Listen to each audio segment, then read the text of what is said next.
আসসালামু আলাইকুম। আজ 18 আগস্ট 2024 রোববার। শুরু করছি চেঞ্জ টিভি প্রতিদিনের গল্প অনুষ্ঠান। দর্শক, আপনাদের সঙ্গে রয়েছে আমি ইমতিয়াজ আহমেদ। শুরুতে এই সংবাদ শিরোনাম। বিচারপতি মানিকের বিরুদ্ধে ভয়াবহ জালিয়াতির অভিযোগ। হাসিনার অপকর্মের তথ্য তুলে ধরলেন ডক্টর ইউনূস। বাংলাদেশ নিয়ে ভারতের ভয়াবহ মিথ্যাচার। এবার বিস্তারিত। সুপ্রিম কোর্টের অবসরপ্রাপ্ত বিচারপতি AHM শামসুদ্দিন চৌধুরী মানিক ছাত্র আন্দোলনের সময় চ্যানেল আই-এর এক টক শোতে উপস্থিত হয়ে অনুষ্ঠানটির উপস্থাপক দীপ্তি চৌধুরীকে রাজাকার আখ্যা দিয়েছিলেন। পরে হাইকোর্টে মানিকের বিরুদ্ধে এক রিট দায়ের করা হলে তিনি সমগ্র জাতির কাছে ক্ষমা চান। গত 16 বছরে বিচারপতি মানিক তার নানা কর্মকাণ্ডে নিজেকে উগ্রপন্থী আওয়ামী লীগার হিসেবে প্রতিষ্ঠিত করেছিলেন। 5 আগস্টের পর থেকে বর্তমানে তিনি রয়েছেন আত্মগোপনে। তবে জানা গেছে ঢাকায় এক আত্মীয়র বাড়িতে তিনি অবস্থান করছেন। 5 আগস্টের পর তিনি আর কোথাও বের হননি। ব্যক্তিগতভাবে গণরোষ থেকে বাঁচতেই বিচারপতি মানিক লুকিয়ে আছেন বলে তার আত্মীয়রা জানিয়েছেন। তবে এরই মধ্যে মানিকের বিরুদ্ধে ভয়াবহ জালিয়াতির তথ্য বেরিয়ে এসেছে। প্রথম আলোর এক প্রতিবেদন থেকে জানা যায়, অবসরে যাওয়ার পর 1 বছরের বেশি সময় রাজধানীর গুলশানে একটি সরকারি বাড়ি দখলে রেখেছিলেন সুপ্রিম কোর্টের অবসরপ্রাপ্ত বিচারপতি AHM শামসুদ্দিন চৌধুরী মানিক। গণপূর্ত মন্ত্রণালয় বাড়িটি ছাড়ার জন্য বারবার তাগাদা দিয়েছিল, তারপরও তিনি বাড়িটি ছাড়ছিলেন না। অবশেষে 2017 সালের মে মাসে শামসুদ্দিন চৌধুরী মানিক বাড়িটি ছাড়েন। তবে বাড়ি ভাড়া, গ্যাস ও পানি বিল বাবদ সরকারের পাওনা 14,19,200 টাকা তিনি এখনো পরিশোধ করেননি। সরকারি আবাসন পরিদপ্তরের নথি অনুযায়ী শামসুদ্দিন চৌধুরী বিচারপতি হিসেবে ঢাকার গুলশানে 35 নম্বর সড়কে সরকারি একটি বাড়ি বরাদ্দ পেয়ে সেখানে ওঠেন 2012 সালের নভেম্বরে। তিনি অবসরে যান 2015 সালের 2 অক্টোবর। অবসরের পর বাড়িটিতে আরও 2 বছর থাকবেন বলে জানিয়ে সরকারি আবাসন পরিদপ্তরকে চিঠি দেন শামসুদ্দিন চৌধুরী। আবাসন পরিদপ্তর সূত্র জানায়, তাকে 6 মাস থাকার অনুমতি দেওয়া হয়। সেই হিসেবে বিচারপতি মানিকের বাড়ি ছাড়ার কথা 2016 সালের এপ্রিলে, কিন্তু ওই সময় তিনি বাড়ি ছাড়েননি। ছাড়েন আরও 1 বছরের কিছু বেশি সময় পর। সরকারি আবাসন পরিদপ্তরের সাম্প্রতিক হিসাবে শামসুদ্দিন চৌধুরী তাকে দেওয়া সময়ের চেয়ে যতদিন বেশি সময় ওই বাড়িতে ছিলেন, সে সময়ের বাড়ি ভাড়া, পানি বিল ও গ্যাস বিল বাবদ সরকারের পাওনা দাঁড়িয়েছে 14 লাখ টাকা। এর বাইরে সরকারি চাকরিরত অবস্থায় 3 বছর ওই বাড়িতে থাকার সময় তার বেতন থেকে বাড়ি ভাড়া, পানি বিল ও গ্যাস কর্তন করার বিবরণী কোনো প্রমাণ পাওয়া যায়নি। তার কাছে ওই 3 বছরে পরিষেবা বিলের বিবরণী চাওয়া হয়েছিল, তবে তিনি তা দেননি। আবাসন পরিদপ্তরের কর্মকর্তারা বলছেন, ওই 3 বছরে কত টাকা পাওনা সে হিসাব তারা করেননি। অবসরে যাওয়ার পর সরকারি বাড়ি ছাড়তে শামসুদ্দিন চৌধুরীকে চিঠি দিয়েছিল সরকারি আবাসন পরিদপ্তর। নথিপত্র বলছে, চিঠির জবাবে শামসুদ্দিন চৌধুরী বলেন, অবসরে যাওয়ার পর বিচারপতিরা 12 মাস বিনা ভাড়ায় সরকারি বাসায় বসবাস করতে পারেন। এর জবাবে আবাসন পরিদপ্তর থেকে জানানো হয়, বিচারপতিরা অবসরে যাওয়ার পর 1 বছর বিনা ভাড়ায় থাকতে পারার সরকারি কোনো আদেশ, নির্দেশ বা পরিপত্র নেই। সরকারি আবাসন পরিদপ্তরের 2 জন কর্মকর্তা নাম প্রকাশ না করার শর্তে প্রথম আলোকে বলেন, বকেয়া টাকা চাইতে গেলে শামসুদ্দিন চৌধুরী অস্বীকৃতি জানাতেন, বাজে ব্যবহারও করতেন। পরে তার কাছে টাকা চাওয়া বন্ধ করে দেন কর্মকর্তারা। নিয়ম অনুযায়ী সরকারি বাসা ছেড়ে দেওয়ার পর সব কর্মকর্তাকে আবাসন পরিদপ্তর থেকে না দাবি সনদ নিতে হয়। শামসুদ্দিন চৌধুরী এই সনদের জন্য আবেদনই করেননি। শামসুদ্দিন চৌধুরী সরকারি ওই বাড়ি ছাড়ার পরে সেখানে ওঠেন সাবেক প্রধানমন্ত্রীর মুখ্য সচিব আহমেদ কায়কাউস। সরকারি চাকরি থেকে অবসরে যাওয়ার পর তিনি ওই বাড়ি ছেড়ে দেন। বাড়ি ছাড়ার পর তার বাড়ি ভাড়া সহ সব পরিষেবা বিলের বিবরণী আবাসন পরিদপ্তরে জমা দেন। বাড়ি ছাড়ার পর এসব বিবরণী জমা দেওয়ার নিয়ম, কিন্তু শামসুদ্দিন চৌধুরী তা দেননি।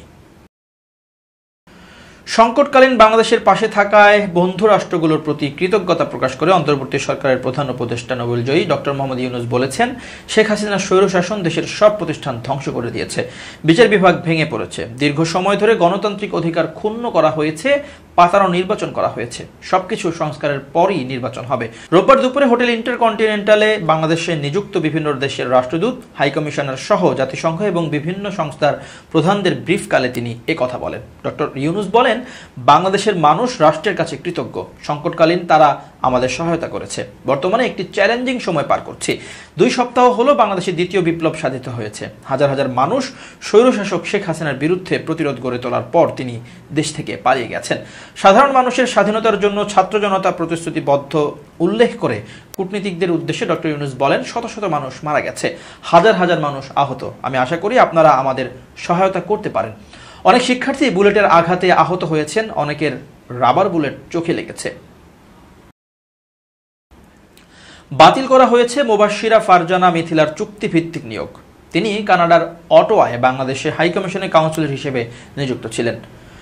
অন্তর্বর্তীকালীন সরকার কাউন্সিলর মোবাশ্শিরা ফারজানা মিথিলার সঙ্গে চুক্তি বাতিল করেছে। শনিবার জনপ্রশাসন মন্ত্রণালয়ের চুক্তি ও বৈদেশিক নিয়োগ শাখা থেকে উপসচিব আব্দুল্লাহ আরিফ মোহাম্মদ স্বাক্ষরিত প্রজ্ঞাপনে তথ্য জানানো হয়। এর আগে ৭১ টেলিভিশনের কারেন্ট অ্যাফেয়ার্স বিভাগের প্রধান ছিলেন ফারজানা মিথিলা। ২০২৩ সালের ৮ নভেম্বর জনপ্রশাসন মন্ত্রণালয়ের এক প্রজ্ঞাপনে পররাষ্ট্র মন্ত্রণালয়ের জনকূটনীতি অনুবিভাগের পরিচালক ও কাউন্সিলর হিসেবে তাকে ২ বছরের জন্য নিয়োগ দেওয়া হয়েছিল।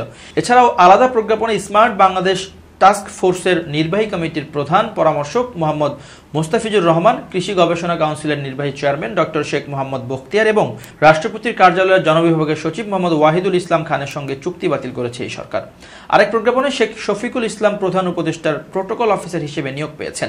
প্রজ্ঞাপনে বলা হয়েছে, প্রধান উপদেষ্টার মেয়াদকাল অথবা তার সন্তুষ্টি সাপেক্ষে জাতীয় বেতন স্কেল ২০১৫ অনুযায়ী ৬ষ্ঠ গ্রেড ও অন্যান্য সুবিধা সহ প্রোটোকল অফিসার ২ পদে তাকে চুক্তিভিত্তিক নিয়োগ দেওয়া হয়েছে। হাসিনার পতনের পর শুধু আওয়ামী লীগ সরকার নয়, হারিয়ে গেছে শেখ পরিবার। ৫ আগস্ট দুপুরে পদত্যাগ করে দেশ ছাড়তে শেখ হাসিনা সময় পেয়েছিলেন মাত্র ৪৫ মিনিট।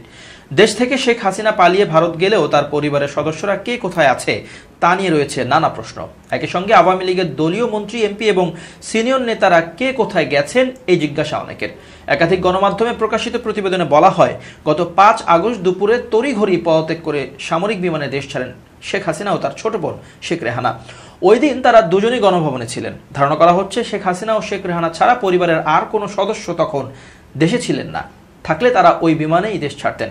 শেখ হাসিনার ছেলে সজীব ওয়াজেদ জয় যুক্তরাষ্ট্রে অবস্থান করছেন। শেখ হাসিনার মেয়ে সাইমা ওয়াজেদ পুতুল বিশ্ব স্বাস্থ্য সংস্থার আঞ্চলিক পরিচালক হিসেবে দিল্লিতে কর্মরত। আওয়ামী লীগ সরকারের পতনের সময় তিনি দিল্লিতেই ছিলেন। দিল্লিতে যাওয়ার পর তার মা এবং খালার সঙ্গে সাইমার সাক্ষাৎ হয়। লন্ডনে বসবাস করা শেখ রেহানার মেয়ে টিউলিপ সিদ্দিক ব্রিটিশ মন্ত্রী। শেখ রেহানার ছেলে রাদওয়ান মুজিব সিদ্দিক সরকার পতনের সময় দেশে ছিলেন না। বঙ্গবন্ধু পরিবারের আরেক সদস্য ঢাকা দক্ষিণ সিটি মেয়র শেখ ফজলিনুর তাপস সরকার পতনের ২ দিন আগে সিঙ্গাপুর চলে যান। ৩ জুলাই ঢাকার হযরত শাহজালাল আন্তর্জাতিক বিমানবন্দর থেকে বিমান বাংলাদেশ এয়ারলাইন্সের একটি ফ্লাইটে তিনি দেশ ছাড়েন। শনিবার সকাল ৮:৩০ বিমান বাংলাদেশ এয়ারলাইন্সের ওই ফ্লাইটটি সিঙ্গাপুরের উদ্দেশ্যে ছেড়ে যায়। শেখ ফজলিনুর তাপসের বড় ভাই শেখ ফজলে শামস পরশ আওয়ামী যুবলীগের চেয়ারম্যান। তিনি দেশে আছেন নাকি বিদেশে এ নিয়ে সংগঠনের কারো কাছে তথ্য নেই। যুবলীগের একজন নেতা শনিবার একটি গণমাধ্যমকে জানিয়েছে, ফজলে শামস পরশও দেশে নেই। আন্দোলন চলাকালে কোনো এক সময় তিনি বিদেশে গেছেন। আওয়ামী লীগের প্রেসিডিয়াম সদস্য শেখ ফজলুল করিম সেলিম দেশে নাকি বিদেশে এ নিয়ে ধূম্রজাল তৈরি হয়েছে। সূত্রের দাবি, তিনি দেশ ছেড়ে যেতে পারেননি। মুজিব পরিবারের সদস্য হিসেবে বরিশালের প্রভাবশালী নেতা ছিলেন আব্দুল হাসনাত আব্দুল্লাহ। ছাত্র জনতার প্রবল আন্দোলন শুরুর সময় তিনি ছোট ছেলেকে নিয়ে ভারতে চলে যান। আজমির শরীফ ভ্রমণে যাবেন এমনটা বলে তিনি দেশ ছাড়েন। তার আরেক ছেলে বরিশাল সিটির সাবেক মেয়র শেরনিয়াবাদ সাদিক আব্দুল্লাহ এবং আবুল হাসনাত আব্দুল্লাহর ছোট ভাই সিটির বর্তমান মেয়র শেরনিয়াবাদ আব্দুল খায়ের আব্দুল্লাহ দেশেই আত্মগোপনে আছেন। বাগেরহাট ১ আসনের সাবেক এমপি শেখ হেলাল সরকার পতনের আগেই দেশ ছাড়েন বলে নির্ভরযোগ্য সূত্র জানিয়েছেন। তিনি দেশ ছাড়লেও তার ছেলে বাগেরহাট ২ আসনের সাবেক এমপি শেখ সারহান নাসির তন্ময় দেশেই আত্মগোপনে আছেন। শেখ হেলালের ভাই খুলনা ২ আসনের সাবেক এমপি শেখ সালাউদ্দিন জুয়েলকে সরকার পতনের পর টুঙ্গিপাড়ায় দেখা গেছে বলে জানিয়েছেন স্থানীয়রা। এরপর থেকে তিনি আত্মগোপনে। তিনি দেশে নাকি বিদেশে চলে গেছেন তা স্পষ্ট নয়। ভবন পুড়েছে, ভয়ঙ্কর সহিংসতা চলছে এবং সাহায্যের জন্য নারীরা কাঁদছে। এগুলো এমন ভিডিও যেগুলো দিয়ে প্রচার করা হয়েছে সাবেক প্রধানমন্ত্রী শেখ হাসিনার পতনের পর বাংলাদেশে হিন্দু গণহত্যা চলছে। টবি রবিনসনের মতো উগ্র ডানপন্থী ব্যক্তিও বাংলাদেশের এসব ভিডিও শেয়ার করেছেন। তবে যুক্তরাজ্যের সংবাদ মাধ্যম বিবিসি জানিয়েছে, বাংলাদেশের সংখ্যালঘুদের উপর হামলা নিয়ে যেসব ভিডিও ও তথ্য ছড়ানো হয়েছে সেগুলো বেশিরভাগই ভুয়া। আর এসব ভিডিও ও তথ্য ছড়িয়েছে বাংলাদেশের প্রতিবেশী ভারতের উগ্র ডানপন্থী ইনফ্লুয়েন্সাররা। এতে করে সত্যিকার ঘটনা নিয়ে বিভ্রান্তি তৈরি হয়েছে। বিবিসি বেশ কয়েকটি ভিডিও ও তথ্যের সত্যতা যাচাই করেছে, যেগুলোর প্রায় সবগুলোই ভুয়া হিসেবে প্রমাণিত হয়েছে। যার মধ্যে অন্যতম হলো চট্টগ্রামের নবগ্রহ মন্দির। এই মন্দির নিয়ে ভারতের একটি ভিডিও ভাইরাল হয়েছে। ভিডিওটির ক্যাপশনে বলা হয়েছে, ইসলামপন্থীরা নবগ্রহ মন্দিরে আগুন দিয়েছে, কিন্তু বিবিসি যাচাই করেছে ওই মন্দিরে নয়, আগুন দেওয়ার ঘটনা ঘটেছে পাশেই অবস্থিত আওয়ামী লীগের একটি অফিসে। মন্দিরের দায়িত্বে থাকা স্বপন দাস নামের এক ব্যক্তি বিবিসিকে বলেছেন, 5 আগস্ট বিকেলে মন্দিরের পেছনে আওয়ামী লীগ অফিসে আগুন দেওয়া হয়েছে। তারা অফিসের ফার্নিচার বের করে এগুলোতে আগুন দেয়।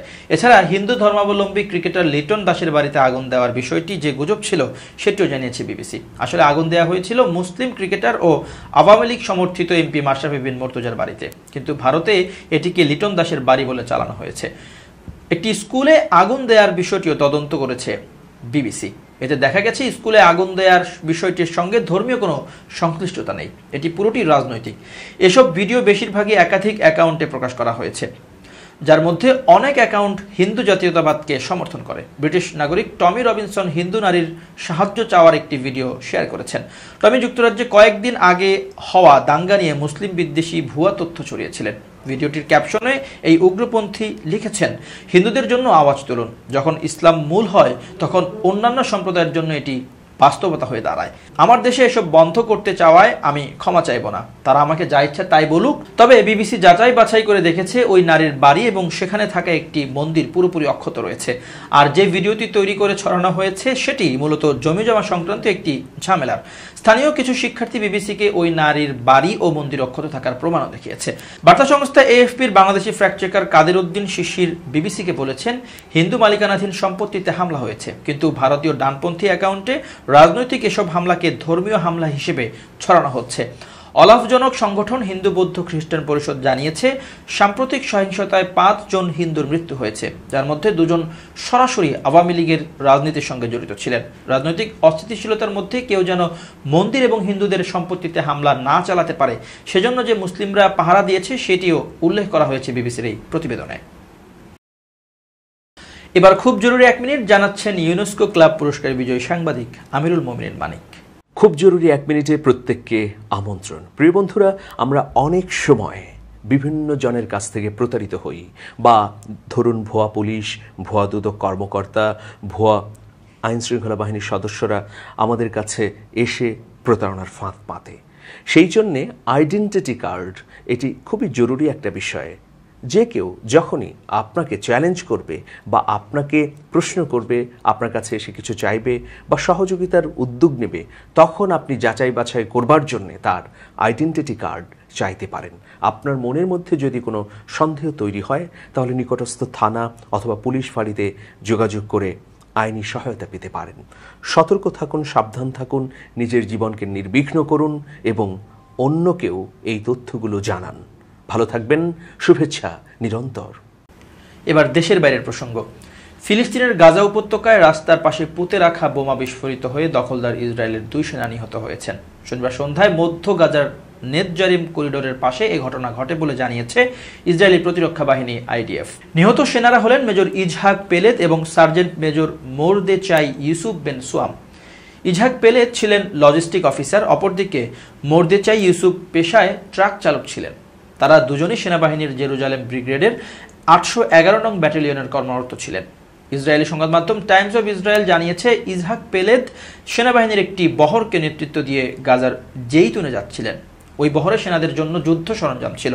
অপরদিকে মোরদেচাই ইউসুফ ওই বহরের একটি গাড়ির চালক ছিলেন। গাড়ি নিয়ে যখন তারা যাচ্ছিলেন তখন গাজার মধ্যাঞ্চলের নেতজারিম করিডোরের পাশে পুঁতে রাখা বোমা বিস্ফোরিত হয়। এতে এই 2 জন নিহত ও বাকিরা আহত হন। ইসরায়েলি প্রতিরক্ষা বাহিনী জানিয়েছে, হামাসের যে যোদ্ধা বোমাটি পুঁতেছিলেন তিনি ইসরায়েলি সেনাদের লক্ষ্য করে গুলিও ছোড়েন। সফলভাবে বোমার বিস্ফোরণ ও গুলি ছুড়ে সেখান থেকে নিরাপদে সরে যান এই হামাস সদস্য। শনিবার 2 জনের মৃত্যুর মাধ্যমে গাজায় স্থল হামলা চালানোর পর দখলদার ইসরায়েলের সেনাদের মৃত্যুর সংখ্যা 334 জনে পৌঁছেছে। এর আগে 7 অক্টোবর ইসরায়েলের বিভিন্ন অবৈধ বসতিতে হামলা চালিয়ে আরও 3 শতাধিক সেনাকে হত্যা করেছিল হামাসের যোদ্ধারা। দীর্ঘ 10 মাস ধরে গাজায় বর্বরতা চালিয়ে 40,000 মানুষকে হত্যা করেছে ইসরায়েল। তা সত্ত্বেও এখনও হামাসকে পুরোপুরি নির্মূল করতে পারেনি তারা। প্রায় প্রতিদিনই হামাসের প্রতিরোধের মুখে পড়ছেন ইসরায়েলি সেনারা, আর এই কারণে তারা নতুন করে গাজার বিভিন্ন অঞ্চল থেকে মানুষকে সরে যেতে নির্দেশ দিচ্ছে। দর্শক, শেষ করছি প্রতিদিনের গল্পের আজকের গল্প। changetv.press বাংলাদেশের ইউটিউব জার্নালিজমের অগ্রদূত। ভিজিট করুন এর ওয়েবসাইট www.changetv.press, youtube.com/changetvpress এবং সাবস্ক্রাইব করুন চ্যানেলটি। নিয়মিত লাইক, কমেন্ট ও শেয়ার করে আপডেট রাখুন নিজেকে। ভালো থাকুন, নিরাপদে থাকুন, শুভেচ্ছা নিরন্তর।